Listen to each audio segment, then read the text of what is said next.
Hello, welcome to the History Geek Teacher Vlog number 2.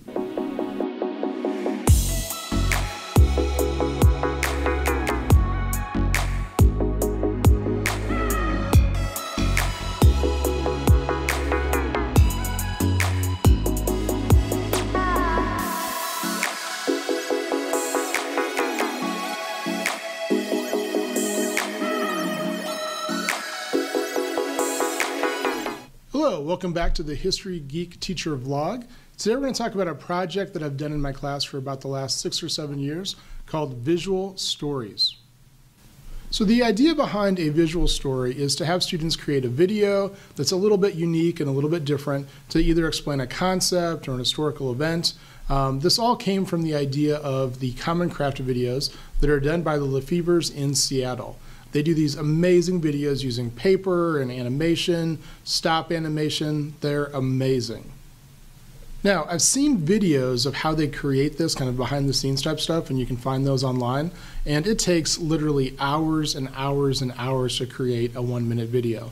So I wanted to find a way to have my students do something kind of like this, but I also knew that they wouldn't be able to fully create all the stop animation type stuff. So back in 2008, 2009, I started to have them create these videos, but instead of stop animation, they were like continual scenes using small pieces of paper. So I started to use this concept of visual stories with my students during our Manifest Destiny unit. It's always a unit in the spring. We're back after the holidays. We're kind of getting into the spring of the year, and it's just kind of a cool way to take the concepts of the Manifest Destiny, and we have a lot of them. We talk about the Gold Rush, we talk about the Oregon Trail, Mexican-American War, the addition of Texas, all those kinds of things. And so I break it up into different topics and have them create a visual story to explain that particular part of Manifest Destiny.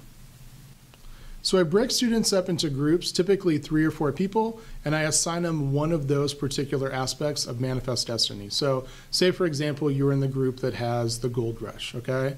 So what you have to do now, once you have your topic, is you have to create a 1.5 to 2 minute video. I purposely keep it really short so that they can get a lot of material in, but at the same time there's a little bit of urgency so that it's not like a 6 or 7 minute video.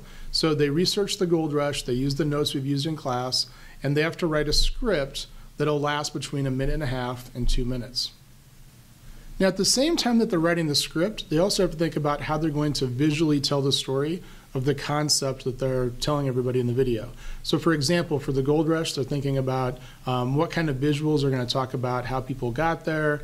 They usually typically talk about how gold was first discovered at Sutter's Mill, those kinds of things, kind of about the creation of finding the gold for the first time. So they're making all of these little props, and that's typically the word that I use is props. They could be pieces of paper, they could be different kinds of objects of different kinds, but I typically say that they have to have at least 30 different props. The reason for 30 is it really keeps the video kind of flowing. They can create these out of paper. A lot of times they make different kinds of things with a colored pencil. Sometimes they might print off a map, for example, on the colored printer, but they have to have a minimum of 30 of these particular visuals that they're going to include in the video. So at the beginning, I typically show them a Common Craft video. I show them an example of something that my students have done in the past as a visual story. And then I typically give them like 2 days, sometimes 3 days, to create the entire story. So the first day, they're typically kind of getting in their groups. They're talking about what they should have in the script. They're creating an outline. Then they're writing the script. And then as they're writing the script, on day 2, they begin to usually work with creating the different props. And then by day 3, they're finishing that process. They're going through the timing. It takes an amazing amount of choreography to make all these things work, all these papers that are moving in at different times. So they have to figure out the timing, and they typically do maybe like 3 or 4 practice runs, and then by the next day, they're off and we're doing the final videos. So I typically record all of the final videos on 1 day in class. So while they're preparing for the video, they're getting some pretty good variety of skills in. You've got someone writing a script. You've got people thinking about, okay, what are the visuals that we need to use to be able to help tell the story? There's typically a little bit of research that goes on while they're doing that. You have the whole cooperation concept of how do we make this work together? Because it's really impossible for just really one or two people to do all the work in this project, because you're all going to have to be understanding kind of like how different pieces of paper are moving in at different times. And then you also need more than one person to really create all of the props for the visuals. So it's a pretty good project as far as involving a lot of different people. Now, as far as the setup for the day that we filmed the videos, I've done some different things over the years. I used to take a tripod and just kind of lean it against the table and just kind of have the camera kind of hang over the tripod. That worked pretty well. The first year that we did that, the results were okay, but we didn't really have the greatest video because the lighting was really off. So then we began to add these small clamp lamps that I got from Walmart. They're typically about $5 or so. And we put them on either side of the table so that we provide a little bit of extra light shining on the table so that it provides a little bit higher quality video. So that's a little adaptation that we've added over the years. And when it comes time to record the video, in the past we've used flip video cams, which are great. We still have some that we still use from time to time. But for the past couple years, I've used an Olympus camera. So this is a camera that has pretty good video and still picture capabilities. The mic on this is pretty good. I typically have the narrator stand pretty close to the camera, which you'll see in the video in a second. So it does a pretty good job of shooting video. It records right to the SD card. And I'm going to show you the stand here in a second. It's not super heavy. It's a pretty heavy duty camera, but it's going to be light enough that when I put it on the stand, it's not going to bow the stand that I created for the video. So this year, instead of using the tripod kind of propped up to the side of the table, I decided to make a stand out of PVC pipe. It's cheap, easy to work with, and I was able to work out a little mounting rig with a little tripod type base type thing.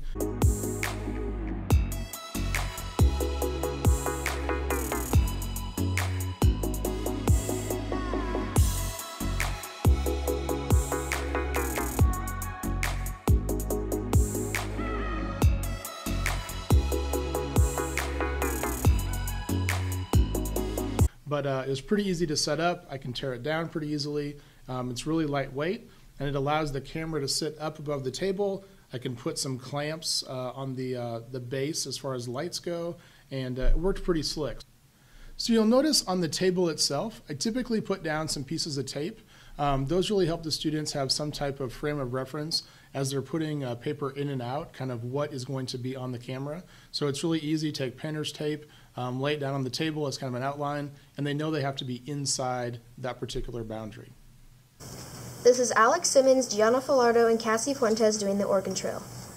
The Oregon Trail started in Independence, Missouri, and ended in Oregon Territory. It was between 1846 and 1869.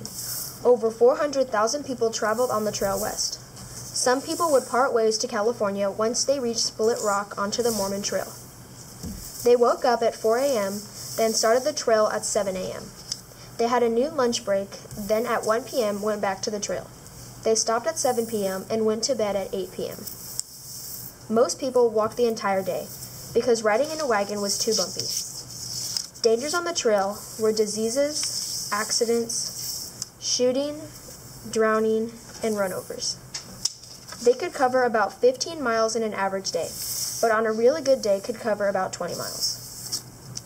Forts were located along the trail and provided goods and food. Most of the people on the trail kept a journal of some sort of their journeys. The Oregon Trail was one of the largest migrations of people in U.S. history.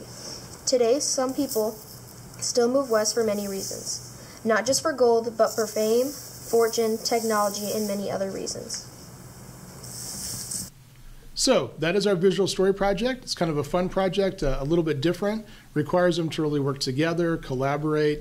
It allows students that are artistic to kind of blend a little bit of their artistic abilities into making the props. You have to do the writing, a little bit of research, and basically you're learning more about that particular event or concept as you're creating the video. So all in all, it's a good win, and I found that students really like this type of video project, ironically enough, because they are not in the video. They're creating a video, but a lot of times students don't want to physically have their face on the video, so they're having the fun of creating it without actually being in it physically from a visual standpoint. So if you'd like to do this with your own students, I do have some resources available in the show notes. You can find those on our website, www.historygeek.com. geekteacher.com. I also have several examples on my blog, speakingofhistory.com, and you could also email me at speakingofhistory@gmail.com. So that's a wrap for vlog number 2. If you like this, go ahead and subscribe down below to our vlog channel on YouTube. Again, that's History Geek Teacher Vlog. And we'd love to have you come back. We're going to try and do these about every 2 weeks or so. And if you have an idea or comment, please let us know, and we'll try and include it on the show. Until next time, thanks. And remember, history is so much more than a bunch of boring old dead guys. Thanks.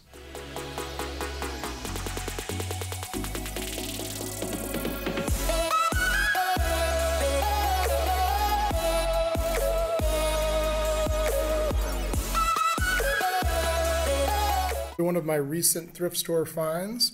This is a PowerBook 520C. Came out in 1994, exactly as I was graduating from college.